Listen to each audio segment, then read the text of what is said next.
बताओ। लक्ष्मण ने आपको खूब भटकाने का प्रयास किया और हमें लगता है कि ये ज्ञानियों की समाज है, विज्ञ लोग हैं। पुर नर नाज सुभग सुसंता और धर्मशील ज्ञानी गुणवंता। हमने जो बिंदु रखे थे, यद्यपि लक्ष्मण ने जितनी चर्चाएं की हैं, कोई भी चर्चा विषय से हट करके नहीं थी, बस अच्छी बात बहुत की है और विचारों का आदान प्रदान होता रहे, बहुत अच्छी बात है। अपनी अपनी बात रखी जाए, बिंदु पर रखी जाए, ये भी बहुत अच्छी बात है।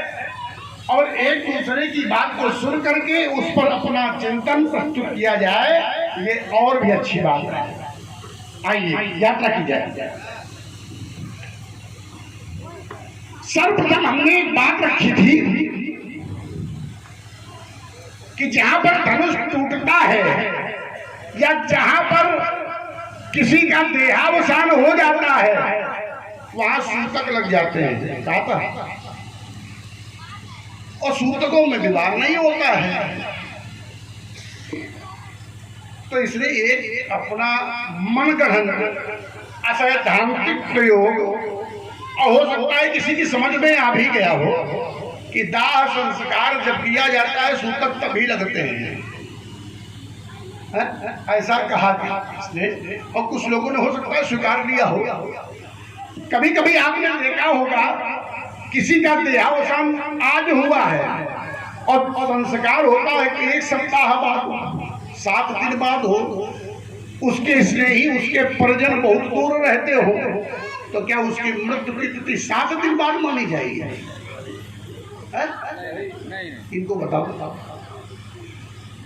संस्कार से उसका कोई लेना देना नहीं है कि संस्कार कल होगा, संस्कार 10 दिन बाद होगा, लेकिन मृत्यु की तिथि, जैसे किसी 2 ही तिथियां एक ऐसी हैं जो तत्क्षण ली जाती है। कौन कौन सी? एक जन्म की और दूसरी, अच्छा बालक आज पैदा हो और उसको तुम उसके बताओ इसकी जन्म की तिथि 15 दिन बाद की है, क्योंकि इसका कोई संस्कार नहीं हुआ था। ऐसा भी होता है।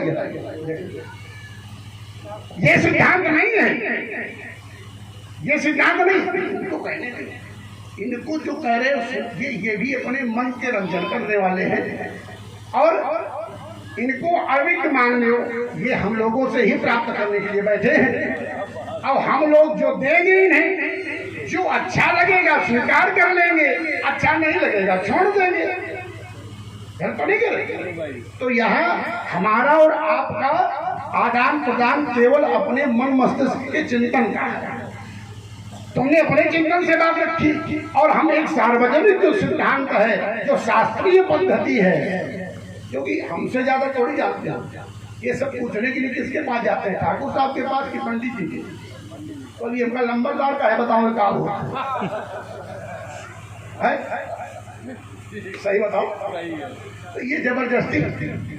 तो पहली बात तो ये है कि संस्कार से उसका कोई लेना देना नहीं है। सूतकों में विवाह नहीं किया जाता है, सूतकों में ऐसा कर्म नहीं होना चाहिए था, पहली बात। अब दूसरा बिंदु इनका एक बहुत जबरदस्त आया। क्या? अरे ये बताओ, सूतक जिसके परिवार का व्यक्ति मरता है वहां होता है कि कहीं मर जाए वहां लग जाता है? हमको लगता है कि विश्वामित्र के साथ जंगल में रात रात जंगली हुई गई। हाँ बिल्कुल ठीक है, जंगली है। अब 2 प्रकार के जंगली है। देखो, एक तो जंगल में रहने वाला जंगली और दूसरा नाना प्रकार की जिसने जंगली है उसका भी नाम जंगली है। पहली बात तो आपको ये बता दें, ये जो महात्मा दधीच हैं, ये ऋषि थे, मुनि थे, तपस्वी थे। कोई संत किसी के परिवार का होता है क्या? संत का कोई परिवार होता है? संत का गोत्र होता है? होता है। संत जब कोई बनता है, तुम्हें बता दें, इस परंपरा का नियम है जब कभी भी कोई ऋषि परंपरा से का निर्वाह करता है, गणेश का त्याग करके ऋषि परंपरा से जुड़ता है, तो उसके माता पिता परिवर्तित हो जाते हैं, उसका गोत्र परिवर्तित हो जाता है और उसका पुनर्जन्म होता है। जन्म के पहले वो जिस वंश में जन्म लेता है वह गोत्र होता है, और जन्म के पश्चात प्रत्येक महात्मा का एक ही गोत्र होता है। वो गोत्र जानते हो क्या है? वह गोत्र है अच्युत। अच्युत एक परमात्मा का नाम है। अच्युतम केशवम राम नारायणम वासुदेवम हरिम राम कृष्णम भजे। अच्युत गोत्र होता है उसका। कोई भी महात्मा मिल जाए, कभी भी महात्मा, अगर वो महात्मा है उसे पूछना क्या गोत्र है, तो हर महात्मा किसी पंथ का हो, किसी संप्रदाय का हो, वो आपको एक ही बात बताएगा क्या नाम है, क्या गोत्र है, वो अच्युत। क्योंकि इनका ये सब भगवान के ही हो जाते हैं, दूसरे किसी के नहीं है।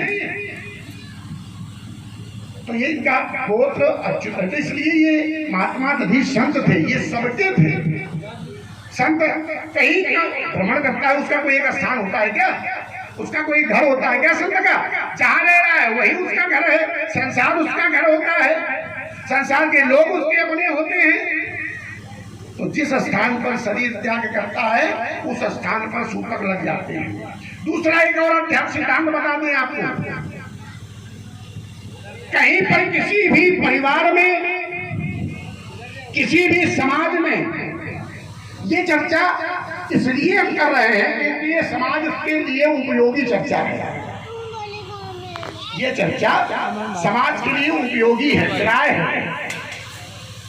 और लक्ष्मण, हमने थोड़ी सी चर्चा की थी, लक्ष्मण ने उस पर अपना प्रकाश डाला। ये अच्छी बात है। समाज तो ये चर्चा किसने धनुष तोड़ा, ये तो चर्चा रोज होती ही होती, लेकिन कुछ ज्ञानार्जन भी हो जाना चाहिए।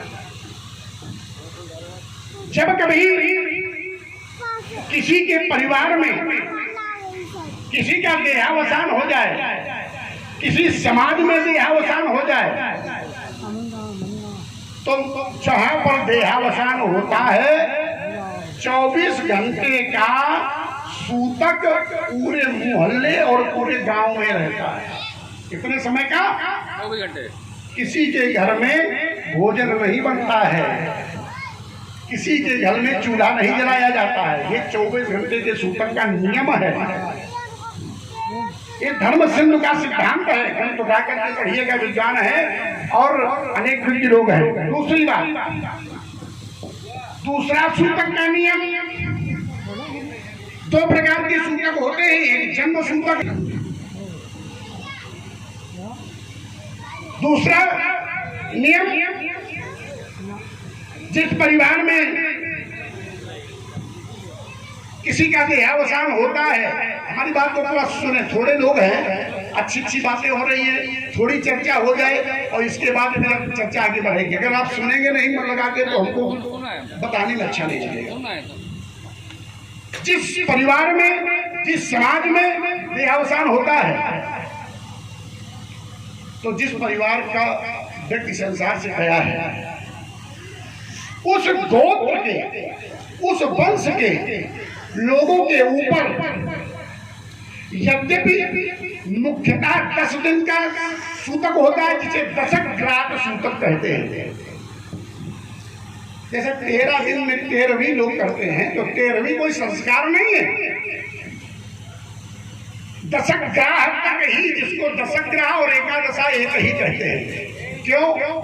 क्योंकि 11 जो है दिन का जो ये सूतक है, दशक ग्राह एकादशा, अधिकतम 11 दिन, और एक मन मिला करके शरीर की रचना की जाती है और 11वें दिन उठता है। इसलिए 11 दिन का संस्कार किया जाता है। 11वें दिन वो जीव शरीर धारण कर लेता है।